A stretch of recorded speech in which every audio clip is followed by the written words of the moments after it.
Well, welcome everybody to our weekly Saturday webinar hosted by your Synergy team, our Synergy family team, and the Global Health Makeover team. And my name is Judy Feldhausen, and I am joined today with my good friend, Bob Wischmeier. Welcome, Bob. Thank you so much. It's great to be here. It's such a nice sunny day here. Hope it's sunny where you are, or it might not even be morning where you are if you're listening to the recording. But today we are so pleased to be able to continue our leadership development webinar series with all of you, which we've been doing for the last will be our 14th week. This is chapter 14. We're actually working from a John C. Maxwell book, which is the 21 Irrefutable Laws of Leadership. And if you haven't gotten the book, you can, of course, review all of the lessons on the Global Health Makeover website. But also, if you get a chance, you can pick up the book at any of the popular local bookstores. And this chapter in particular is it's a great chapter. It's a very short chapter, which is kind of interesting, because even though there are few words on the pages, there is so much depth here. And I'm sure, Bob, you've probably read it more than one time, as have I. Well, yeah, I certainly have. And don't you find that there's a lot of meat and a lot of thinking in this chapter about how we are leaders in our businesses? Yeah, it's been an interesting read for me. As Judy mentioned, it's kind of a shorter chapter in the book, but I don't know. There's just some things here that in my study of this particular chapter that really, really resonated with me. And so, today we're going to kind of share some of those things with everybody, and we'll digress a little bit probably from John Maxwell, because that's what we do. We add our own personal life experiences and whatnot to our webinars. But, yeah, absolutely. And I think that's the fun, and it makes it personal for the people that listen to us to know that, it applies in different ways to different people. And so we kind of like to start today with what's at the beginning of the chapter, which is some information about actually Mohandas Gandhi, which I did not know that was his name. Yeah. His nickname, I guess, if you will, was Mahatma, which of course means great soul in India. So let me share a couple of thoughts, you guys. I mentioned that for whatever reason, a lot of this really resonated with me. I've carried in my heart a great love for a number of people in my lifetime. Mother Teresa, I adored Mother Teresa. Others, St. Francis of Assisi, Billy Graham, Martin Luther King, just a lot of great leaders, Gordon B. Hinckley, other great leaders throughout the world. And one of those individuals who I've always really loved was Mahatma Gandhi, and for a number of reasons. And so just to share a thought or two with you, because this is kind of the essence of this whole chapter of, being the change that you want to see in the world. Gandhi was born in India, but he was educated in London. I'm not sure how aware you are of that. After his education in London as an attorney, he went back to India for a while, but then he went to South Africa. And he was in South Africa for something like 20 years. And finally, in 1914, he came back to India 20 years, he worked as a barrister or an attorney, but also as a political activist there in South Africa. And he became very well known. He became famous all across the world for the work that he was doing there in South Africa. But when he came back to India in 1914, over the next 6 years or so, again, as a political activist, he led protests and strikes all around the country and was elected president of the All India Home Rule League. Now, they were under British rule, and the way the people in India had responded to British rule was with violence, and I mean a lot of violence. But Gandhi's vision for changing India was based on non-violent, what he called civil disobedience. They just weren't going to be obedient to British rule. And he once said, "Nonviolence is the greatest force at the disposal of mankind. It is mightier than the mightiest weapon of destruction devised by the ingenuity of man." So he called the people to stand without fighting back. Very, very interesting. Because the people had come to buy into Mahatma Gandhi as their leader, they embraced his vision. And then they followed him, and they followed him faithfully. And it was not easy. Their struggle for independence was slow and painful. But Gandhi's leadership was strong enough to deliver on the promise of his vision. And in 1947, India did gain home rule. Because the people had bought into Gandhi, they accepted his vision. And once they had embraced the vision, they were able to carry it out. And that's how the law of buy-in works. The leader finds the dream and then the people. The people find the leader and then the dream. And that's the story of Mahatma Gandhi. And that's all. That is exactly what the law of buy-in is all about, Judy. Yeah, absolutely, Bob. And, you know, really, you're right. This is the core of what it is. But breaking it down is so important, and understanding, you know, really what does that mean, and how does that work if you have a dream. And I especially like this section of the chapter where John Maxwell says to not put the cart first. And you know, when you look at the picture of this cart, you know, there it is sitting all alone in the field, and you know, this cart has so much potential, right? Yeah. It has the potential to save you energy on the jobs that you're going to do. It's going to save money by its uses. It's going to save definitely a lot of time if it's put to use properly. And in the long run, it could even save your health. Just the cart. And sometimes, you know, that's really what the dream is, and the essence of the dream. When you think of the project, we have the Million Lives Project to, you know, help save 1 million people from the devastating effects of heart disease. That is an amazing vision. It's an amazing dream. But that's the cart.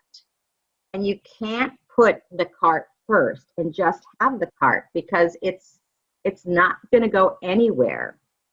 What you need is a horse, because that's the other part of that mission. That is going to fuel that mission. It's going to be able to move all the produce in the cart to where it needs to go, and to help that cart fulfill its mission. But without the horse, only part, if any, of our mission can be fulfilled. So when you're thinking of your dream and your mission, you know, really, you are the horse. You are the force that leads and directs the cart. And having the cart is wonderful, but people have to buy into it. And so, will people buy into our vision? Well, Possibly not. They have to buy into you first. You have to be worthy. And it is really a mission, and a dream is a huge responsibility. And people have to buy into, are you up to that responsibility? Can you move the vision forward? You know, really, people buy into worthy people who have worthy causes. And, you know, John Maxwell said that so clear in this vision. So what do we need to do? We need to live our vision. We need to make it a part of who we are on a daily basis. And I'm not talking about all the time. Most of us have other things in our lives. And this isn't the only thing that we do, but we need to take advantage of the time we have available. So as the horse, you have to make sure that you're moving the cart down the road and avoiding some potholes and taking the right path. Yeah, Judy, that is exactly spot on. I was just thinking about when I was first introduced to nitric oxide therapy. It was really the offerer, you know, the messenger, the person who brought me that information initially that compelled me to move forward and do more research. I didn't have any interest, honestly. I didn't have any interest in studying about cardiovascular disease or nitric oxide therapy. I just didn't. And I was busy in my life. I was doing other things. But you know, someone who had credibility with me at that time presented some information to me. It of course piqued my interest, and then I wanted to learn more. So, you know, the horse was definitely before the cart in that situation. I was presented information by someone with a measure of credibility that empowered me to do some research. So, you know, that's just how it works.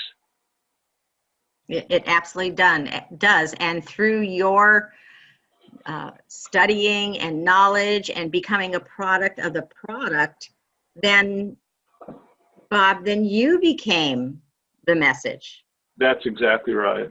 That's exactly right. And in my particular situation, and I'll get to that in just a moment, but, you know, my sponsor who brought me into the company, initially, you know, I followed him, but there came a point in time where I couldn't follow him any longer because of some things.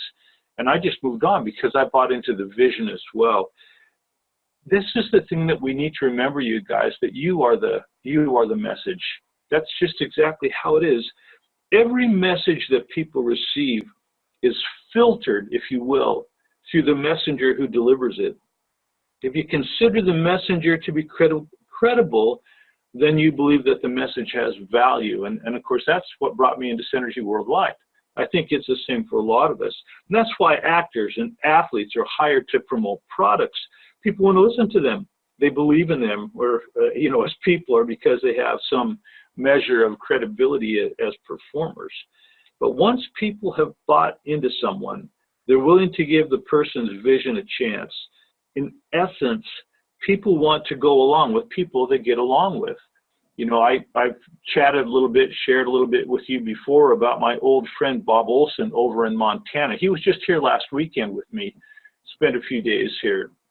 But I shared Pro Arginine Plus with Bob Olson on a hunting trip of all the crazy things. And to this day, you know, here we are 10 years later, he still uses Pro Arginine Plus every single day. And other Synergy products as well. He's not a distributor, he's just a customer. But he listened to me. I had credibility with him. He bought product. Now he became a product of the product, et cetera, et cetera. We all know that. But it's really not what we would call an either-or proposition. You can't separate leaders from the causes that they promote. The two always go together. So kind of in essence here, when followers don't like the leader or the vision, they look for another leader. We have found that to be true in our company, in Synergy. There have been leaders who have imploded or lost sight of the vision, and as a result, their downline ends up looking for others for help in other places, and it can be really confusing. When followers don't like the leader, but they do like the vision, they look for another leader. Seriously, you guys, more than half the calls and emails I receive from day to day, from within Synergy worldwide, are from team members who aren't even in my downline. They come looking for help from us, from Dan Hammer. How many people in Synergy worldwide look at Dan Hammer's videos? It's unbelievable, you know, because they're finding information that they couldn't find somewhere else. And that's also one of the reasons, like, coaches in you know, professional sports change teams so often. The vision for any team, it always stays the same. Everybody wants to win a championship, but the players don't always believe in their leader. When they don't, what happens?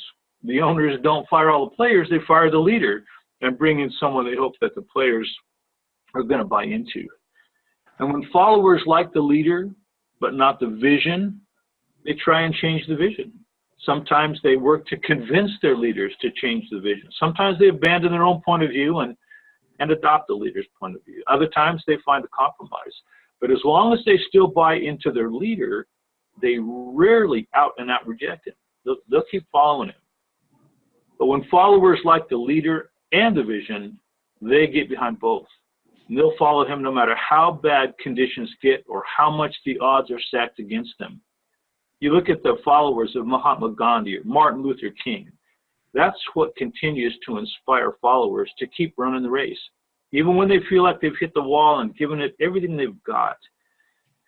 We, as potential leaders in Synergy worldwide, have to become better leaders, I think. You got to get your people to buy into you as a leader. That is the price that you have to pay if you want your vision to have a chance to become a reality. You are the message. Judy, back to you. That is so true. And you know, you mentioned about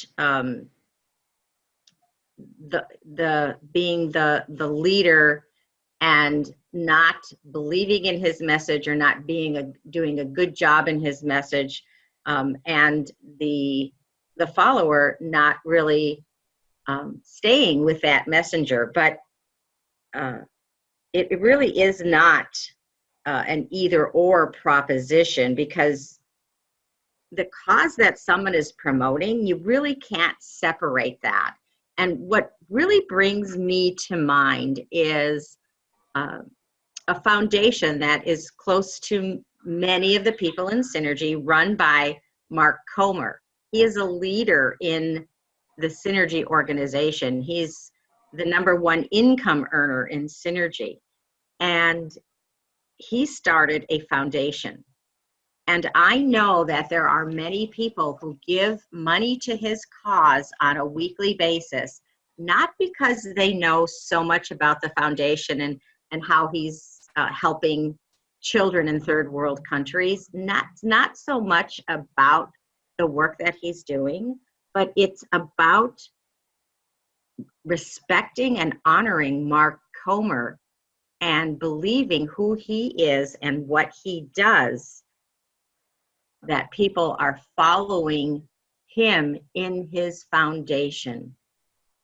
So it really has to be a combination of the dream, the vision, and the leader. You can't really have one without the other. Yeah, that's exactly right. You know, you guys, I had a chance a few years ago. I went to one of the Mark Comer does a golf tournament. And at that golf tournament, you know, people pay fairly significant amount of money to play in that golf tournament. And he has a luncheon, and then they do auctions and things of that nature. And I'm not a golfer. I freely admit, you know, I'm a rancher. You know, but I went there with a couple of friends of mine and to participate, to be a part of that. It was so interesting to me that the room was filled. That Mark draws people like flies. I mean, it's incredible. And you know, they were auctioning things off, and the dollar amounts that these people were buying stuff just so that they could promote his legacy program. And it was touching to me how much people were willing to spend and what they were willing to do in order to help him with that foundation of his. I was very impressed. It was my first experience with that sort of thing on that level. And I was impressed. Mark's done a really good job. I know that Dane thinks the world of him. Dane likes him. He says Mark's a really good person. And I don't know, Judy, if you noticed or not, but in a Business for Home, that website, they listed the other day, they listed the top 200 network marketing individuals, highest paid individuals, I guess, in network marketing. Mark was in that top 200. And so is Diane Levitt. It's interesting. Yes. And it's so true that, people follow people who really have that dream and are working on the dream. And I guess I have a question before we go to the next slide, is when you look at yourself and your followers or customers or team members, are they buying into you? And to take a look at ourselves to see, are we the people that that are followed on a regular basis? Do we have those characteristics of someone that is living their vision? And if not, what do you need to do to make that happen? And one of the things is buying time. Judy, just quickly, one of the reasons that I had not engaged in network marketing for a very long time had to do with the fact that because I had a significant following, if you will, people through our church, several thousand people, I was always extremely concerned that someone would think that that I was trying to use my relationship with people, my faith, to get gain, to make money off of people. I had several, especially elderly ladies, who would say, they'd ask me about Proarginine Plus, and they'd say, anything that you want, I'll buy it. And I'm like, no, that's not what we're doing here. I was concerned about that. I was extremely concerned that somehow there would be some misrepresentation or misinterpretation of what I was doing, and get it confused with the strength of leadership or credibility that I had with people. That was a real issue for me, and I had to work through that. I have, of course, worked through that through the years, but I guess we're all different. We all have different circumstances, but that was a concern to me.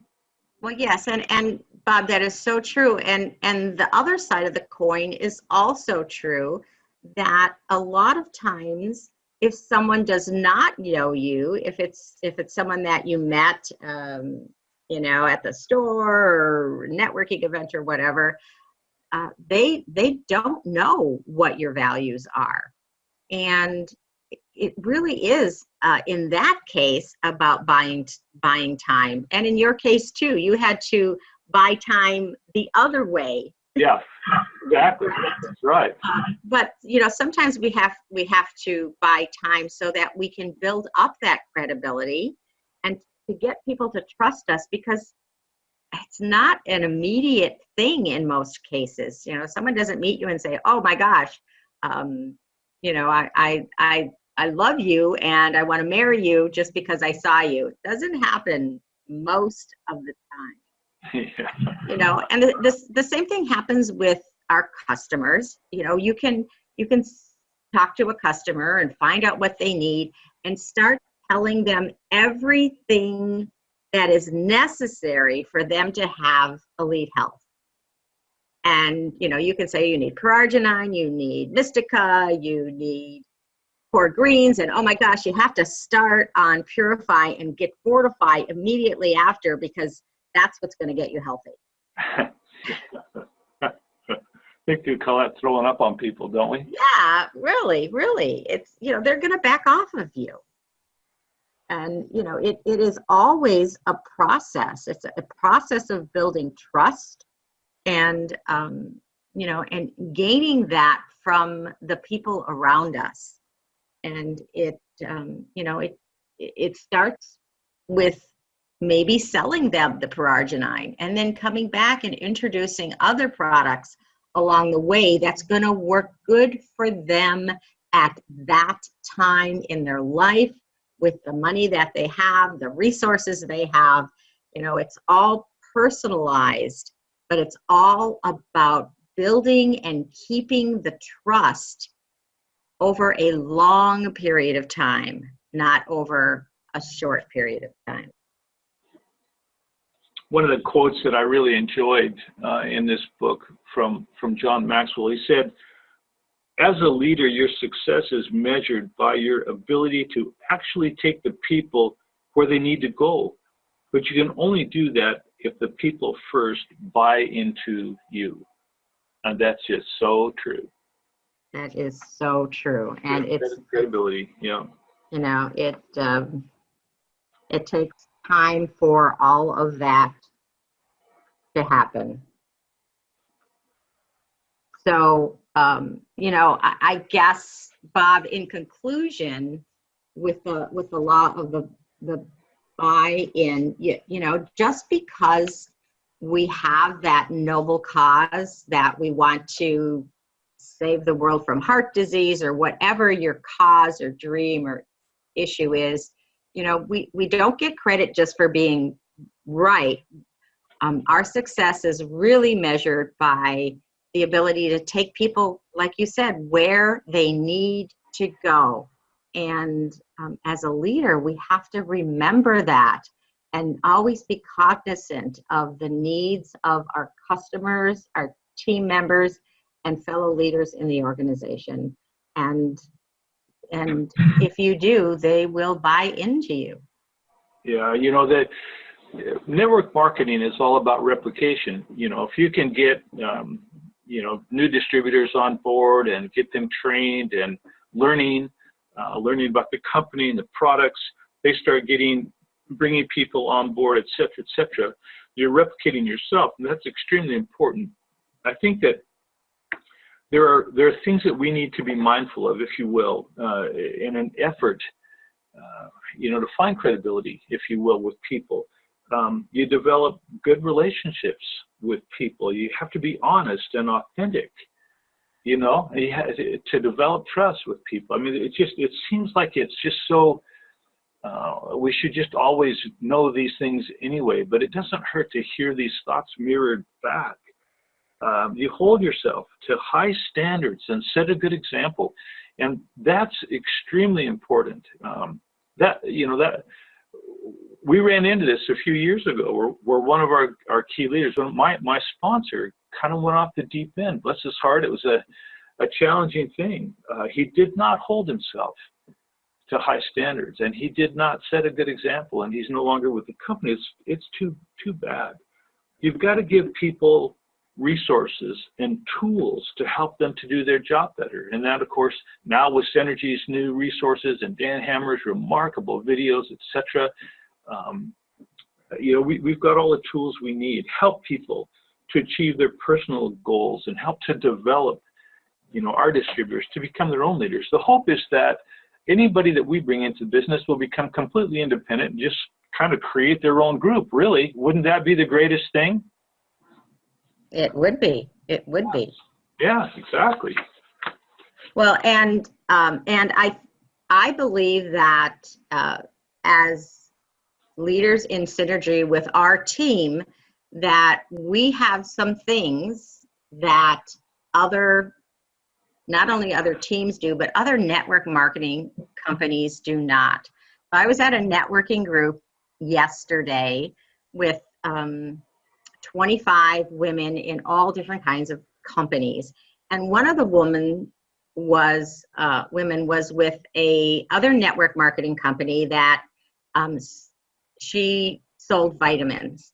And when she got up to do her infomercial, she talked about her company in a way that actually put up a wall, at least between me and what she said. She was saying something like, I always talk about customers, but I think that, you need to know that we have the best comp plan in the company, and we have all these trips, and you need to start thinking about the business end of my company. And that was her what was her 30-second infomercial. And to me, that was just such a turnoff, because it didn't get me to see who she was really, other than telling me she had the best company ever. And hopefully most people who are network marketing believe that.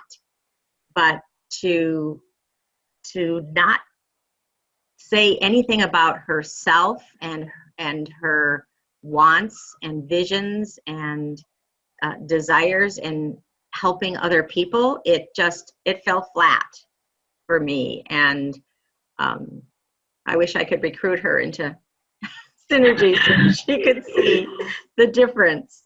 Yeah, that's awesome. Well, you guys, we need to wrap this up, but everybody on the webinar this morning, we all understand that the quality of the products that we market, the value of the products that we market, we all understand that. But we also all need to make money. We do. And we don't talk about that a great deal, but we need to talk about that. It's important that we make enough money to cover our personal expenses, cover the cost of our own products that we use from month to month, and residual income besides. You look at Mark Comer, who's made over $17 million with Synergy Worldwide. Those are huge sums of money. I've never looked at Synergy Worldwide with the hope that someday I'd have multi-million-dollar paychecks. I haven't. That's never been important to me. But what has been important is that I make enough residual or extra income from month to month to help offset some bills, just to make life easier. And it doesn't take a huge sum of money to do that. We joke around a little bit sometimes about an extra couple $100 a month, but an extra couple $100 a month can be life-changing for a lot of us. So, it's we plug away. We work at this. We have credible product, credible leaders, and we have everything we need, all the resources that we could possibly need, to move forward with our businesses. So, Judy, that's all I had to share this morning. I would mention that next month we're going to be talking about the law of victory. It's chapter 15, and I've got a note in my book here, Judy, when on our 21-day challenge call last year in 2017. We actually reviewed this chapter on August 29th of 2017. You and I went through this chapter together over a year ago. I just thought that was so interesting. I kept notes in my book of when we would discuss things. The law of victory: leaders find a way for the team to win. So that's what we'll be discussing next month. Yes, and so we just challenge everyone to become the person that people want to buy into for your dream and your mission, and go out this week and be victorious. And I just discovered something too, Judy. We're scheduled to do that chapter on December 1st, and I'm flying from Austin, Texas to Spokane, Washington that day. Oh boy. Well, then we're going to find another day. Yeah, guys, oh gosh. And Dan worked so hard to get this calendar together for us, and then I screw it up. Well, I'll get back with everybody on that. My humble apologies. I missed that. Okay, we'll get back on that. Okay, awesome. Well, thank you, everybody. Do we have any quick questions or comments before we say goodbye? Thank you. Oh, you're welcome, Tracy. Welcome, Tracy. Thank you for joining us today. My comment is also to say thank you. You guys do an excellent job in putting this stuff together. Appreciate it. Oh, you're welcome. You're Donald, welcome. It's always good to hear your voice. We'd love to have you join our Monday morning call one of these times and share some thoughts with us. We really, really have fun with that Monday morning conference call. Bob, I have not been doing that. What is the phone number and what's the time? So it's at 7. Let's see, you're in Pacific time, so it's 6:30 in the morning. 6:30 a.m. But I'm up, so you have to be up too, right? The number is 641-715-3670.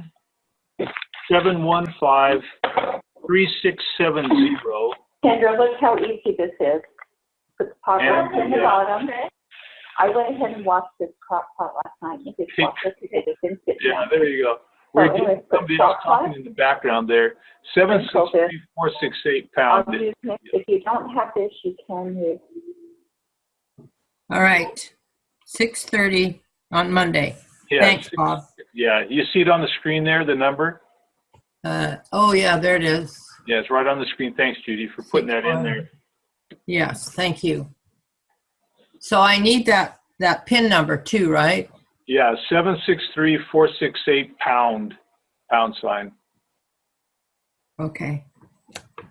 Thank you. Yeah, you're welcome. Thanks, everybody. Appreciate it. Judy, be good. That's it. Thank you so much, everybody. See y'all later. Bye-bye.